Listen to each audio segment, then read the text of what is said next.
Hi, this is Bruce Himmelbaum of Blue Sky Video Productions, YouTube strategist and live stream producer. And today we have fantastic guest, Lynda O'Connor, who is a veteran publicist. She's worked with the Chicago Film Festival, as well as helped dozens of authors, probably hundreds of authors, not only release their book, but publicize their book. So let's get into the show.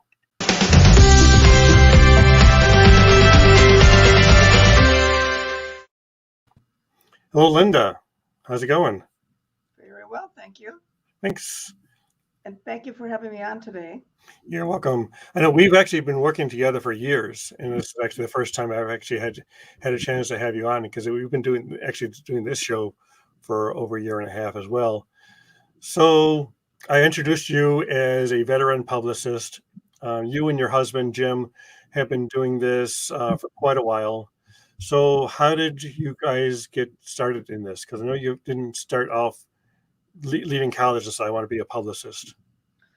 Well, Jim and I got started a long time ago. Actually, maybe it's been 28 years now, a long, long time. And we worked together, husband and wife. And believe it or not, we really got along really well. It was not hard working with your husband if you separate skills, I mean, like he did things I can't do, and I did things he can't do. So it was fun. We got started because I was out of college. I worked for a PR firm, Dan Edelman, which is probably the biggest firm it was in the United States. And I worked there for several years. And that's how I got started. And then when I married Jim, he was in PR just coincidentally. So we started working together. And I know you started also working with authors. Was that a strategic choice, or just kind of happened to you found an author and then found another author and more? Well, Jim wrote a book, and the name of the book was Cuss Control, the complete book on how to curb your cursing. And when he wrote that, I actually got the publisher, which was Random House, for that. And we kind of took off from there. It was a coincidence in that he wrote the book, and I said, well, I'm going to help you here. And so we actually won the best PR, an award for the best book publicity in the United States. Actually, we got 2 awards for that. So that kind of got us thinking, and we started doing PR for other authors. Random House actually asked us to help them because it was such a success that Random House said, well, maybe you can help us with other books. So we did that. And that's how we got started. We thought authors were an underserved niche. And so we started working there. Yeah, so this Cuss Control book is actually still getting released. And Jim, being a publicist, and what I find interesting is a lot of times, if you work in the industry, you don't do it for yourself. So it's kind of a proof of concept that he actually started appearing on national television. It was on morning shows, and I think, did you ever appear on Oprah? Yes, but the sad part is that Oprah did a story. He was on Oprah, but that was before the book came out, unfortunately. But at least we were on in that. Even though it was before the book came out, because he was on Oprah, that opened the door for everybody in the United States. Because of that, they all called and they all wanted Jim to be on their radio show, newspapers, a magazine, or radio. It was so successful that Oprah opened the door that we had to get 2 cell phones. That was a long, long time ago when just cell phones were just starting. We had to get 2 cell phones to field all the calls we were getting. It was exhilarating experience. And you've had a chance to work with other authors. Tell me some stories about some of the issues you've had trying to get authors to appear either on a press interview or on television.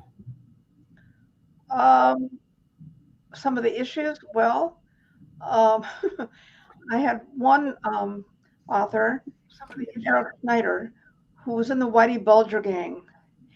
And he wrote a book because he was abused. The name of the book was The Choir Boy. And the story was about Whitey Bulger and his experience with the gang and what he was like and how he kind of performed. And that was quite an experience because I was afraid to take this project because I was afraid that I get killed because because I'm talking about people who were in jail and dangerous criminals who they could come after me. And so actually that was kind of scary and an unusual experience. Nothing did happen and no one did come after me. But that happened. And then I also did an interesting project for a guy who was a forest ranger in John Norris, who was a forest ranger. And he was going to go to the NRA show. And I suggested getting interviews with everyone at the NRA show. He had a booth, but other people did too. So he went around to everyone. I got interviews in advance. And my fear there was that if I didn't do well or something happened, that I get shot because all these people with guns. So that's kind of, I mean, it's a little, when you do this kind of work, you really don't know how it's going to turn out. You don't know the results. And if something slips up or if you don't do well, there could be consequences. It's a little scary. So you have to perform. I mean, you have to do well because, you want to live and do the next author. Yeah. So was the Whitey Bulger one that was turned into a movie, or was it a different author? Well, actually, the Whitey Bulger one, he was on CNN, ABC TV, because this is what I did. It's coincidence. But when I was doing this project, Brad Pitt was doing a movie called, it was all about the Whitey Bulger gang. It was called White, oh gosh, I got to think about this. It was a movie, I've got to think. Well, Black Mass. Okay. It was all about Whitey Bulger. So I called the media and said, I have a client who was actually in the Whitey Bulger gang. This movie Black Mass is coming out with Brad Pitt. I have a real live person who can talk. And that's good because I do suggest to authors that they tie their book into some current event, something that's happening at the moment. So it's more relevant to the media. Mm-hmm. Yeah. So that's an example of it worked. So here's a shot from their Black Mass. Yeah. So Black Mass. Yeah. So again, I remember after this movie came out, you actually sent me clips of his interviews that we were able to repurpose, not only for you, but also for the author. Okay. Yeah. So basically, speaking of that, when an author does appear on radio or television, then this is what PR 101. You don't just let it sit there. What do you do with it? No, you got to plan way in advance. If a book's going to come out, is that what you're saying? Well, after they actually have an appearance on a national TV show or local TV show, okay, how to repurpose the content. Okay, well, I'd say before that person appeared on the show, that's when you've got to start, because you can let everybody know, let people know in your own town or the whole country. You can do a press release about what's going to happen. The media, in a way, care more about what's going to happen than what did happen, because they want to get a scoop. They want to get something new. Once it's happened, it's kind of like old news. It's kind of like the old newspaper. It's not relevant. They want to know before an event happens. So you've got to really contact everyone before the appearance, and then people will watch it, and then that's why your PR is important, because you're notifying people of the future, what's going to happen, and when your book is going to, if you're going to be on a book signing or maybe some sort of event. Do it before. Plan. Everything's about planning in advance. Yep. So a lot also has to do with your connections, building relationships.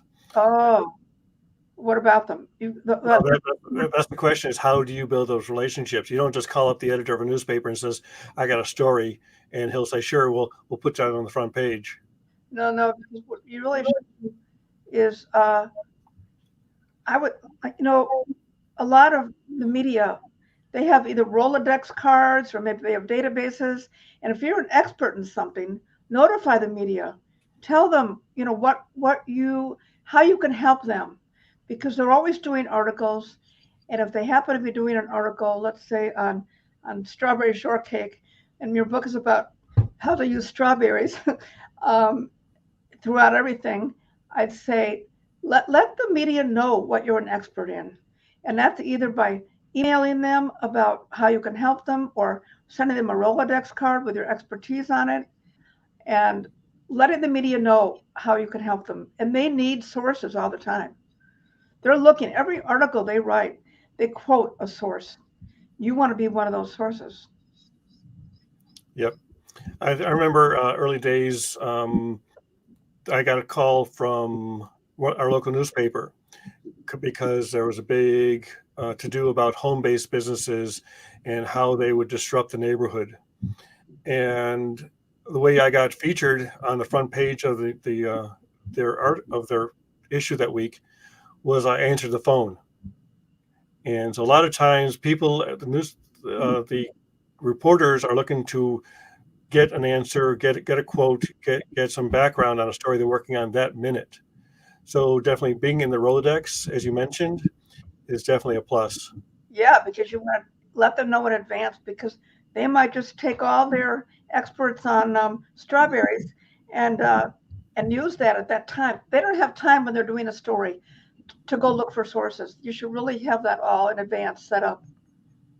Yeah, so here's a comment from Kellen saying that's what Alan Baris, he is an expert in self-defense. And so he's in his area, his neighborhood, his actual industry, whenever they have an article either about shootings, then he actually is a go-to source. And then Cynthia, thank you. Wonderful chat to date as well. So those are comments.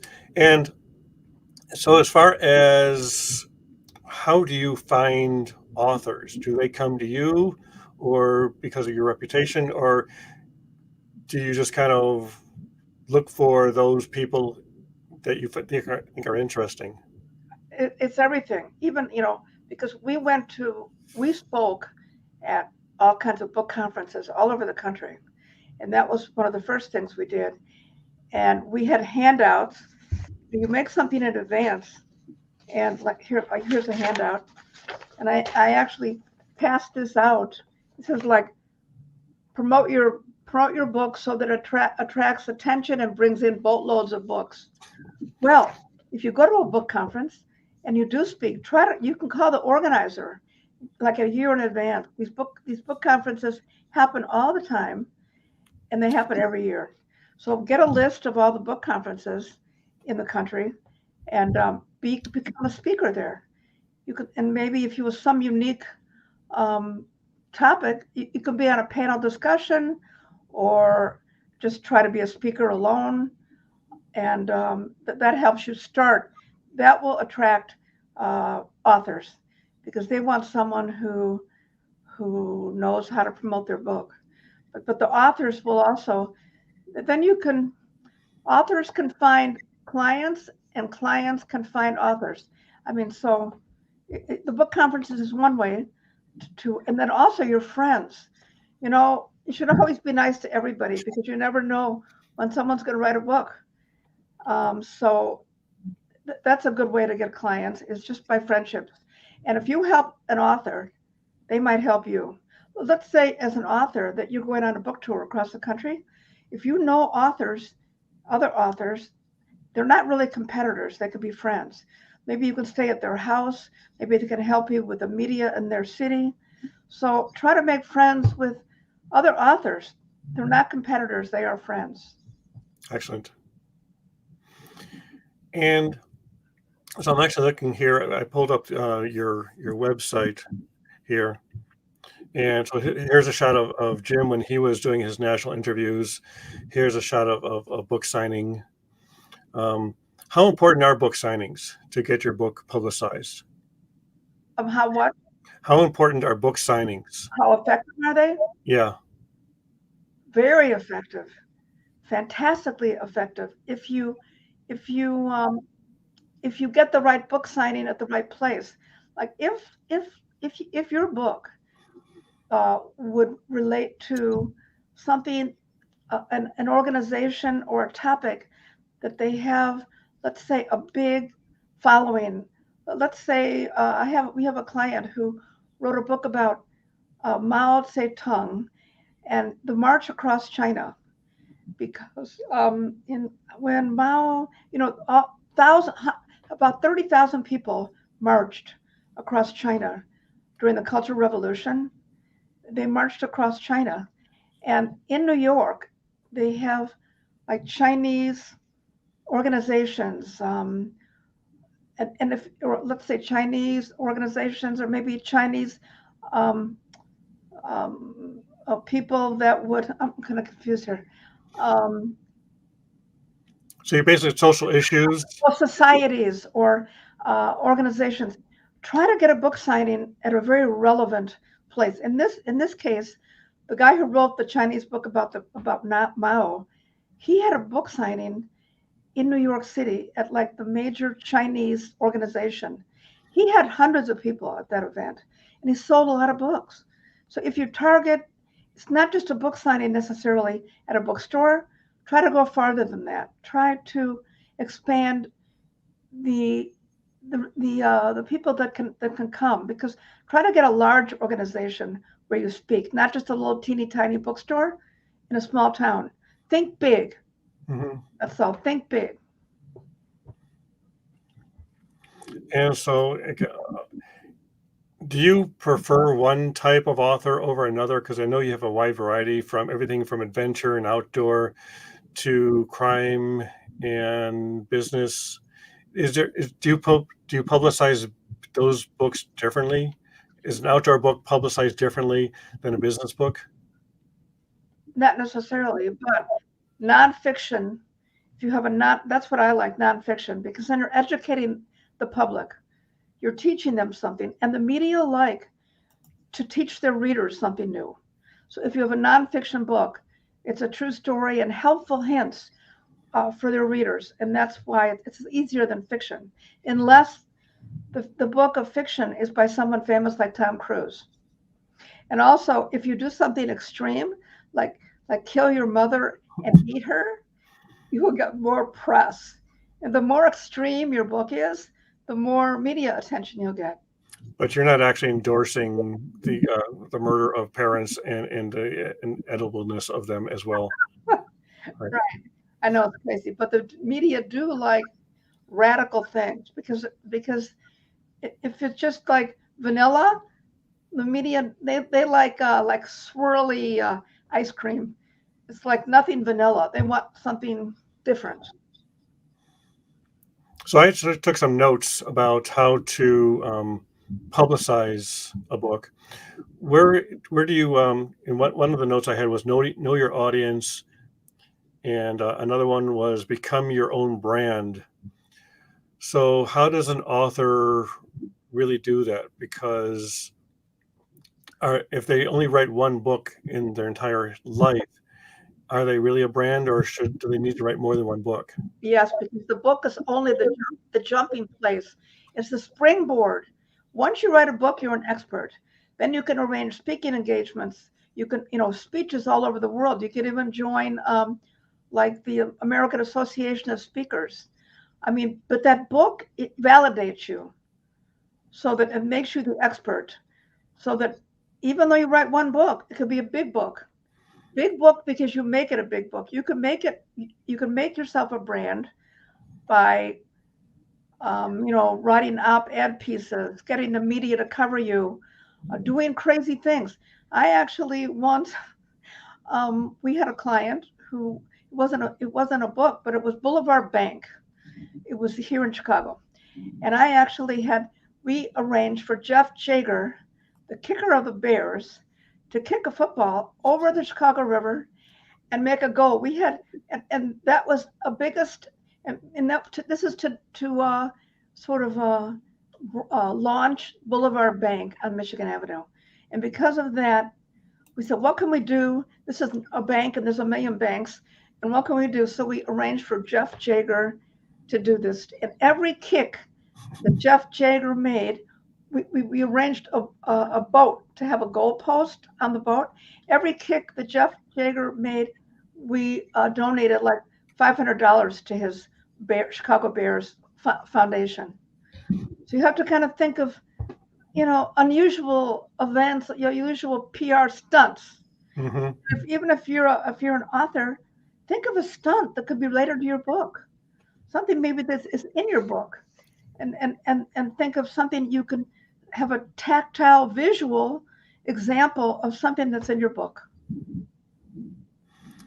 So in the introduction of the show, I also mentioned that you used to work with the Chicago Film Festival. And there's a unique tie-in right now with the organizer of the Chicago International Film Festival. Did you approach him to write a book about his experiences, or did he approach you? He's been thinking about this for like 20 years, but he retired. And then when he retired, he had more time. No, he approached me because he knew I did book PR. So that's what happened there. And I've been working with him for about a year now, trying to polish the book up, edit it. And now we're looking for a publisher, and we think we have one set.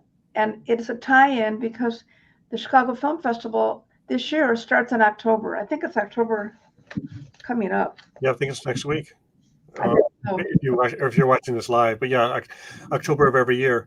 And I know one thing that is really important with helping with promotion of a book are videos, getting them on YouTube.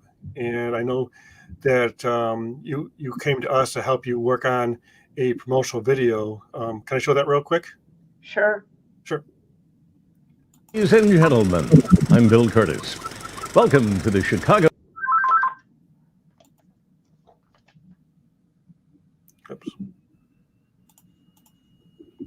International Film Festival Summer Gala 2018, celebrating founder Michael Kutza. To my brother, Michael Kutza, for creating one of the greatest film festivals that exist in the world, the Chicago Film Festival. I congratulate you on your retirement. It's about time. Congratulations, Michael, for all that you have done for the film community. Your Career Achievement Award is truly deserved. Michael! Michael! And that goes on for another few minutes. So again, having a trailer to a book, people kind of sometimes think of trailers for movies. They don't always think of a trailer for a book. It's great to have a trailer for your book because it kind of gives, if it's a good one, because it gives, don't have anything bad on your website, but yeah, it gives the media and your readers something to visually see that tells about the book and what it's about. And if they're interested in it, I mean, if the topic is good, your trailer is important, it's powerful. And I also think that having celebrities couldn't hurt. Any celebrity testimonial or any celebrity tie-in. I mean, the world loves celebrities. If you're writing a book about celebrities, you'll get more readers. Or when you're doing your book cover should have, this is important, should have maybe some sort of testimonial or a statement. The higher the celebrity is, the more people might pick it up and read that testimonial across the book. And it doesn't have to be a celebrity. It could be a professor who's an expert in your field. It could be anyone who people respect. It could be another author who is well known. Put their name on it, and that will bring readers to your book. And so does that have to do with the endorsements or forwards of books? I know a lot of times authors will have other authors or other people do kind of what is a forward to the book or other endorsements on the back of the book? They're all important. The back is good. People would look at the front and the back even more than they read a forward, but the forward is important. And if you can get someone well known in the book world to write you a forward, it'll help people buy your book. There's more of a chance people will buy your book if they recognize a testimonial on your front or back. Is there a strategy on the ask? I guess most times you always ask someone who knows you who do it, but does it always succeed? No, because that's why it's good to have friends in high places, because they have to read part of your book, because then they can give you a true feeling of what your book is about. So you have to really know someone, or they should respect you of what you're trying to do. If you're going to bring some new knowledge, like with a nonfiction book, and you talk to a professor, or you talk to someone, maybe even a politician, anyone who's got some power, it will help sell the book. And it's not always easy, and it might take time. So before you write your book, you should almost think in advance, who can I have endorse this? Because by the time you finish your book writing it, they may have an endorsement for you, because it takes time and they won't do it right away. This is a great point, because I think I had that here, is that the PR and actually with the book is also a long game. It's not a call the media today and get your content in there tomorrow. It's a long game, but you can start it with a bang. If you start the PR with a bang, the PR will go over years, maybe a lifetime, because you're the expert in that one field. And so people will always have a need to read about something new that you can teach them. It is a long game, and you've got to be patient. You've got to be patient and understanding. It's hard to get the media's attention. So now more than ever, because the newspapers are shorter. There used to be a lot thicker newspaper, which means more room for feature stories and op-eds and more ink. But now it's like, it's harder and harder. You've got to be more creative now when you write a book. You've got to think about, what else can I do beside the normal media and newspapers, and so you've got to be much more creative.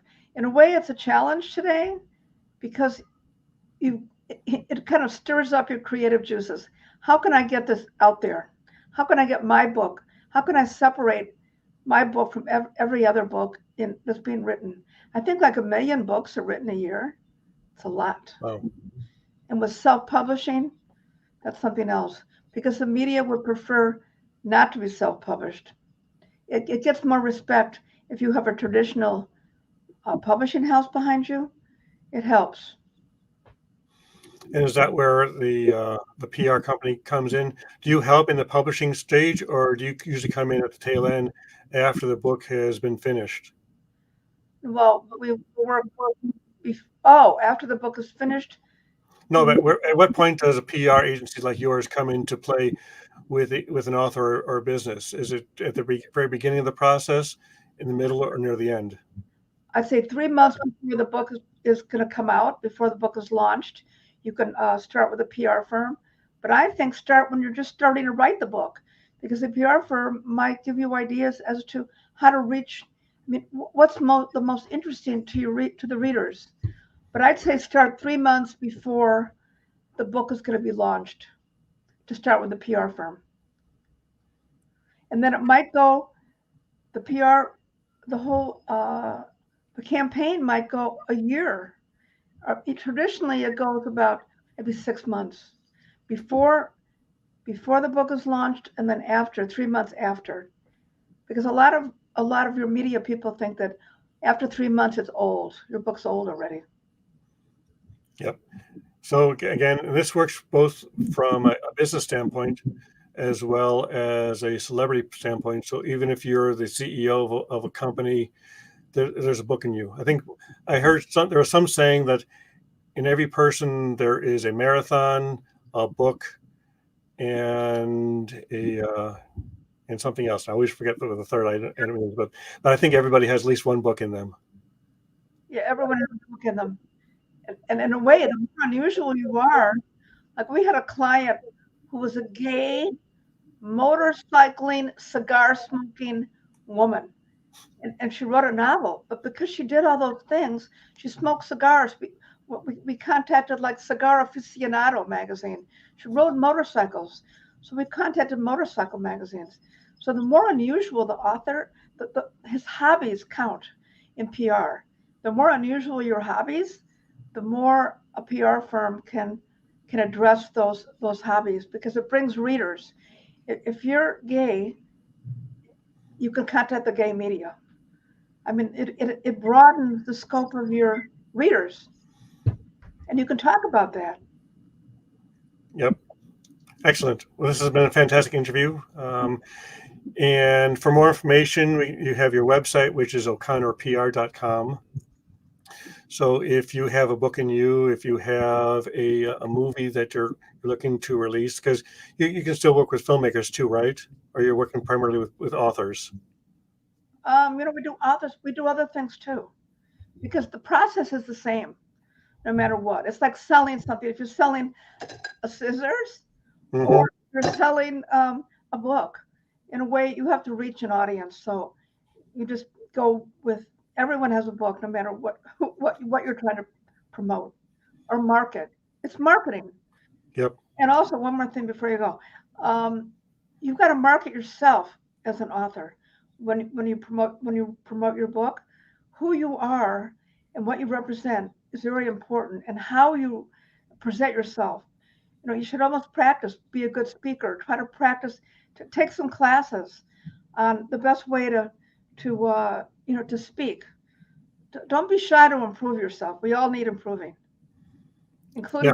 Yeah, because I've run into a lot of people who are great talkers or conversationalists, but you get them in front of the media and they freeze up. Oh, well, you know what? That lessens. The more you're in front of the media, the more you practice, the better you are. That's just a matter of time and experience. Mm-hmm. So don't be shy. If you think you're shy and you can't talk in front of an audience, you can. We all can. Once you relax and feel confident, you can. You'll be as good as Bruce will. Bruce is. Well, again, I think this has also taken a while, so I feel more comfortable being the interviewer. And although over the past few months, I have also been an interviewee. And again, what I've learned is, as an interviewee, keep your answers relatively short. And if the interviewer is good, they're going to pick up on your conversation, as opposed to have a list of 10 questions. I'm going to ask you those 10 questions, whether you finished the first thought or not. That's good advice. And so, do you have something to give away? What's the best way to contact you to get a list of your to-do list? I would love anyone who contacts me. I will give them a list of how to promote your book, the best way to get your message out there, and how to promote your book. Yeah, I have a whole sheet or 3. And do you want to put it at your email address, or how do you want them to contact you for it? Email address.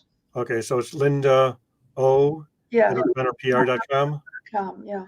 And it's Lynda with a Y. And I'd love to chat with anyone. They can call me also, because I'd be happy to chat with them free. I'd be happy to help them, for sure. Excellent. So you mentioned that you primarily work with authors, but you also work with business owners and other people who are looking for publicity, who want to curve that marketing dollars into more than just advertising. Because I know people think PR is free, but there is a investment to getting good PR. Yeah, but PR is a lot more credible than an ad, because when you have a feature story, any kind of story in the media, it's been validated. You have to have an editor who approves the story, but an ad, any dog could put an ad in any newspaper or magazine in the world, because you pay money for that. You don't pay money to the newspaper. You can't bribe the newspaper. You can't say, well, please put my story in. No, you have to rely on your salesmanship, sell the reporter on how good your story is. They don't get paid for putting a story in the paper. You can't do that. And Kelly mentions that there's, It's more credible. yep, and talk about a wide range of audiences. There's also a pug audience, and from my understanding, Kelly is actually writing a book about pugs. So maybe we can connect you to when she gets that book near complete. And my book as well. I've been working on this one book for about 6 months after giving up on 3 other books. So again, once I complete my book, you're definitely the person to call. Thank you so much. I look forward to working with you. Thanks you. And again, for more information on this, you can contact Lynda. Also, if you're enjoying the content here, please subscribe to our program and share it out. And also, if you're looking to get more into live streaming, I have a resource page here on my website, which is bsvp.com/resource. And there's a lot of information on there to launch your career and build your own brand and take the next step to writing a book. So great. Thank you, Lynda. Thank you. Thank you. Talk to you soon. Thank you. Bye.